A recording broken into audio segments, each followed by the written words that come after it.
Hey guys, this is Carson here, back with another video, and in today's video I'm going to be showing you how to make this DIY range extender. It's actually quite simple, and you can make it with materials that you have at home and likely already have. And the way it works is you just place it onto your DJI Phantom 3 standard remote controller antenna. And after you've placed it on, then it just helps extending your range and limits the amount of times that you have dropouts with the controller. So yeah, one thing to mention really quickly before actually getting into making this is that this currently only works with the DJI Phantom 3 standard. I haven't made any other models for any other DJI controllers, so sadly if you have any other drones then this won't work for you. But if you have the DJI Phantom 3 standard and you'd like to know how to make it, well, let's get into making it right now.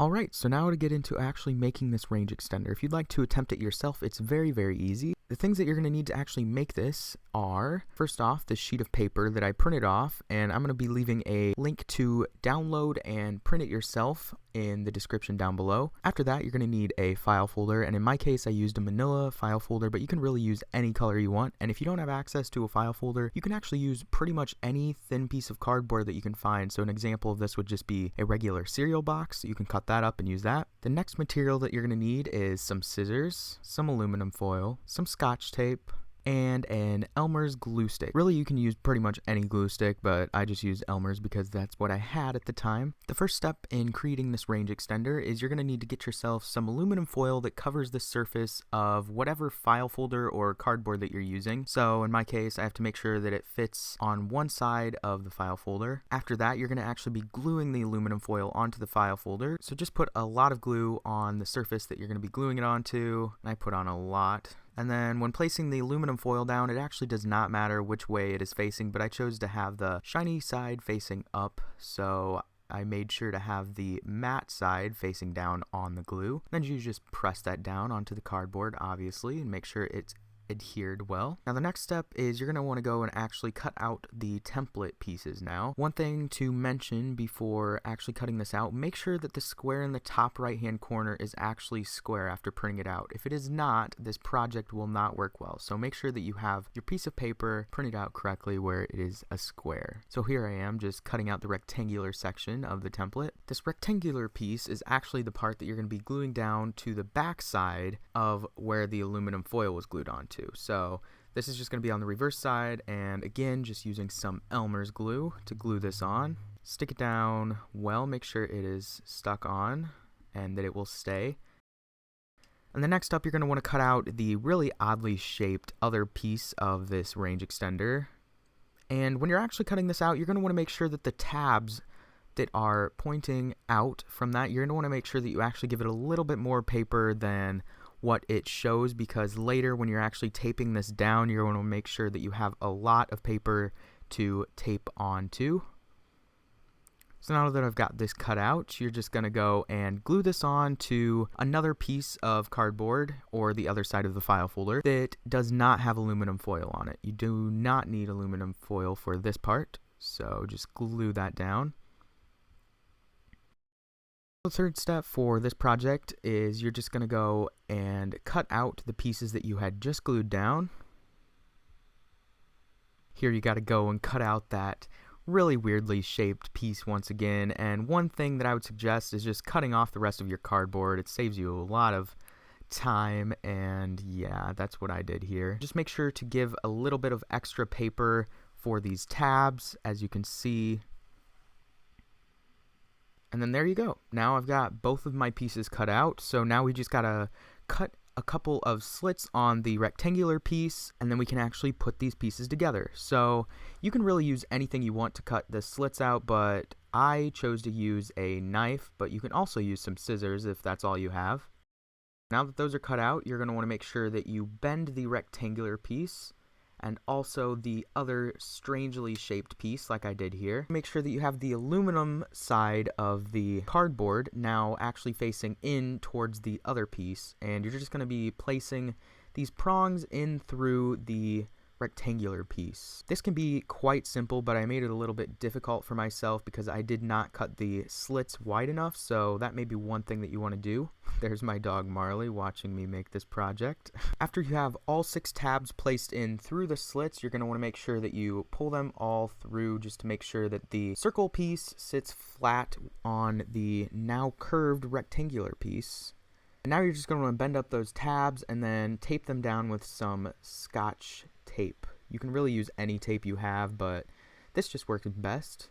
After you've gotten all the tabs taped down, then your final step that you're going to have to do is poke a hole through the circle points on the extender, because this is where the antenna is actually going to go through and be placed on your controller. So make sure that you actually make these holes big enough, and voila. As you can see right there, there it is actually placed on my controller. And yeah, that is it for actually making this range extender. So now let's just get into some tests. How well does it perform? So now let's just get to turning on the controller and the drone. So now really quickly, before actually testing this out, I just want to state that you should always make sure to follow your country's rules and regulations when flying your drone. So always make sure to fly safe, especially when using this. I'm not saying when making this, fly super far away where you can't see your drone. That's not what I mean. Don't do that. But, so yeah, just make sure that you are always flying safe whenever flying your drone. So yeah, let's actually get into testing this out. Okay, so now just to obviously taking off.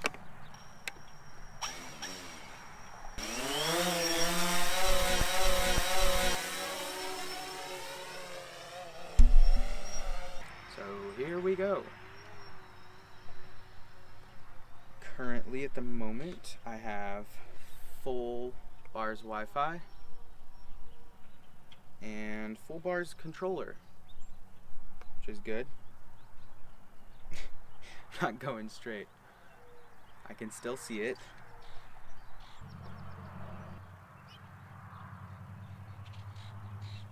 So I'm currently at 2,800 feet, and I can still see it. It's right over the electric lines over there right now. Actually, it's not over it right now yet, I don't believe. Yeah, it's not over it yet. Soon is about to be. Just take it up a little higher just to make sure. We are at 240 feet and we are 4,000 feet away. I still have full bars Wi-Fi and controller this time. Now it is getting hard to see. It is a very small spec right now, so I might bring it back, but at this time, last time, I was honestly losing connection with the controller. So at this point, it is definitive that this is actually working very well. I have not lost connection with it at all yet, and the camera still looks pretty good. So I'm just gonna bring it back now, because it's very hard to see over there, but I still can see it. So yeah. Okay, so now I'm almost home. That actually made me feel better that time, knowing where it is to fly, like where it was at, being able to fly it back home, because honestly, it disconnected from the app. I don't know why, but I was able to fly it back with my sight. So that's good. Do not fly out of range where you cannot actually see it. Now we're back home, so let's land it.